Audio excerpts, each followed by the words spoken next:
A gente vai fazer umas perguntas para você. Primeiro, seu nome, sua formação.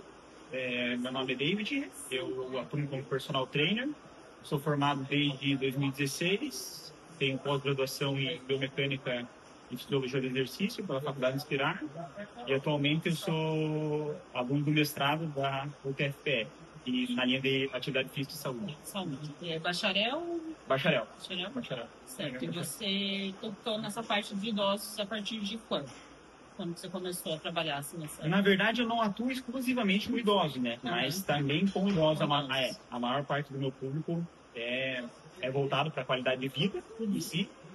E também a maior parte é voltado com o trabalho com idosos. Uhum. E você, qual é o número de alunos que você tem nessa faixa etária de idosos? Olha, eu acho que a composição, talvez hoje, do meu quadro de alunos seja uns 75% de meia idade e idosos. Bom dia, tudo bem? Bom dia. Então, eu gostaria de saber quais os locais de atuação que você atua. Eu atuo exclusivamente como personal trainer, né? E também presto consultoria de treinos. E o meu público-alvo é voltado para a qualidade de vida com alunos idosos. Sim, mas você atua aqui só ou em outros locais que você atua? Eu atuo também em academias de condomínio, também atuo em residência, então alguns idosos eu atendo em domicílio, porque eles acham mais cômodo, né, treinar em casa, mas exclusivamente em academia. Sim. E situações mais complexas a serem trabalhadas, você atende assim pessoas idosas com comorbidade? Acaba que a maioria dos idosos tem algum tipo de comorbidade, né? Seja diabetes ou alguma limitação articular ou pressão alta. Então, você sempre tem que saber lidar com essas comorbidades de acordo com cada aluno e cada limitação dele. Mas você atende assim alguém que tem a comorbidade física? Todos, né? A maioria dos idosos que eu atendo tem algum tipo de comorbidade. Sim. Então, o treino tem que ser individualizado justamente para isso. Qual o idoso mais velho que você atende? O idoso mais velho que eu atendo, eu acho que tem 79, que inclusive é o mais antigo que treina comigo. Ele treina comigo desde quando eu me formei, desde 2016. Então faz 9 anos que ele está treinando comigo. Ele começou a treinar comigo porque ele vinha com um quadro de artrose avançada, grau 4 no joelho, porque eu tinha passado por um processo cirúrgico, jogava futebol na juventude, e estava com um quadro bem grave assim, de artrose. Ele sentia muitas dores, mas ele tem uma boa estrutura muscular. E ele começou a treinar comigo desde então. O médico tinha falado que, de acordo com aquele grau, né, de artrose que ele tinha, já era passível de prótese. Mas até hoje ele não fez a prótese e consegue ter uma boa qualidade de vida. Inclusive, quando vai viajar, consegue fazer as caminhadas, anda 8, 10 km por dia, e consegue ter uma boa autonomia para fazer todas as coisas, assim. Mas é porque ele tem um histórico já de bastante atividade física anteriormente, então por isso eu acho que ele consegue fazer bastante coisa, assim, consegue ter bastante autonomia. E qual a principal diferença assim, nos seus treinos que você foca nos idosos, assim? Eu acho que varia muito de indivíduo para indivíduo, né? Como eu falei, alguns idosos, eles, por ter esse histórico já de ser ativo fisicamente, eles conseguem fazer um volume de treino maior, fazer um exercício um pouco mais intenso, com uma sobrecarga um pouco maior, de acordo com a sua limitação.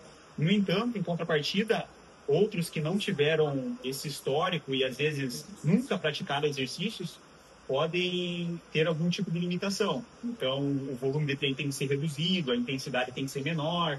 Então, essa dosagem, o profissional tem que saber observar para que ele consiga suprir a necessidade do próprio cliente, né? Então, varia muito de indivíduo para indivíduo. Por exemplo, eu tenho outro aluno também que tem 77, que ele não tem um histórico de exercício físico. Então, o treino para ele já é bem diferente desse outro paciente que tem um histórico já de ser ativo. Sim. Então, ele não consegue fazer um exercício com um volume muito grande, então ele faz ali no máximo 35 minutos de treino. Então, eu acho que tem que ser adequado de acordo com o indivíduo. Então, os desafios e os benefícios para trabalhar com os idosos. Bom, os desafios, eu diria talvez que o maior desafio pode ser justamente esse cuidado, que você tem que ter um cuidado redobrado com o trabalho com o idoso, né? Seja pela própria fragilidade física ou também pela comorbidade que envolve. E o benefício eu acho que é diferente dos indivíduos que treinam puramente por estética, que eu acredito que seja algo superficial, até mesmo falando de treinamento. O idoso, quando ele tem algum tipo de comorbidade ou fragilidade, quando ele começa a fazer o treinamento resistido, né, que é o meu foco, ele passa a sentir grandes melhorias na vida dele. Então, eu acho que essa pequena melhora na função física, na qualidade de vida do idoso, talvez seja a coisa que mais traz satisfação para mim. Quando que surgiu uma curiosidade nossa, esse interesse pelos idosos, pelo treinamento com idosos? Eu acho que pelo próprio benefício que está por trás, né? Que é algo que vai além meramente de uma questão estética. Eu acredito que você ter uma qualidade física, uma função física percebida melhor, eu acho que é algo que está acima meramente de algo estético, né? E também pela própria interesse particular mesmo de trabalhar com idoso, a crescente demanda que acontece nessa área, né? Porque a perspectiva é de que as pessoas cada vez vivam mais, né? Então, para nós que somos da área da saúde, vai aumentar muito esse campo de atuação. Então, por mais que tenham pessoas mais novas que fazem o treino direcionado para estética e tudo mais, eu acredito que os idosos, como vai aumentar muito a taxa de idosos nos próximos anos, vai ser uma área de atuação bem importante para nós, né? Porque à medida que os idosos passam também, eles vivem com mais qualidade de vida, né? Com o treinamento. E qual a importância, assim, para quem quer trabalhar com esse público, de você estar se atualizando, né? Se atualizando, sempre estudando, porque vai mudando muita coisa. Com certeza. Antigamente o treinamento era muito focado na estética, hoje a gente já vê que o treinamento para idosos é para conseguir fazer coisas do cotidiano, né? Então, qual a importância dessa atualização mesmo no estudo? Eu acho que talvez seja o que vem em primeiro lugar, né? Porque o estudo, eu acredito que ele deve ser algo de forma constante, né? Então, mesmo que vocês estejam na graduação, quando vocês terminarem, o que vocês estão vendo na graduação realmente é uma base daquilo que vocês vão desenvolver na prática.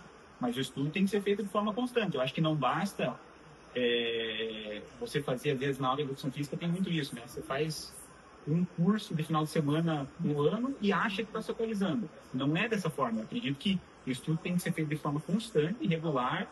Não precisa fazer muito, né? Mas eu acho que tem que ser feito de forma constante e regular para que você justamente se mantenha atualizado e possa entregar o melhor para o seu cliente. E para fechar, qual é o principal desafio de trabalhar com esse público?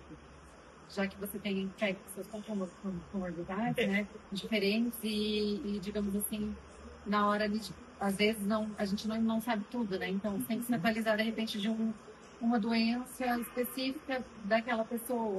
Eu acho que talvez a maior dificuldade seja realmente essa, né? Porque diferentes indivíduos têm diferentes demandas, né? Então, acontece que, às vezes, um tem problema no quadril, o outro tem problema no ombro, o outro tem problema no joelho, o outro, às vezes, tem colesterol elevado. Então, eu acho que talvez esse seja o maior desafio, justamente a individualização do treinamento, né? Então, o treino ele vai ser aplicado de uma maneira diferente para cada indivíduo. Então, justamente por causa das comorbidades.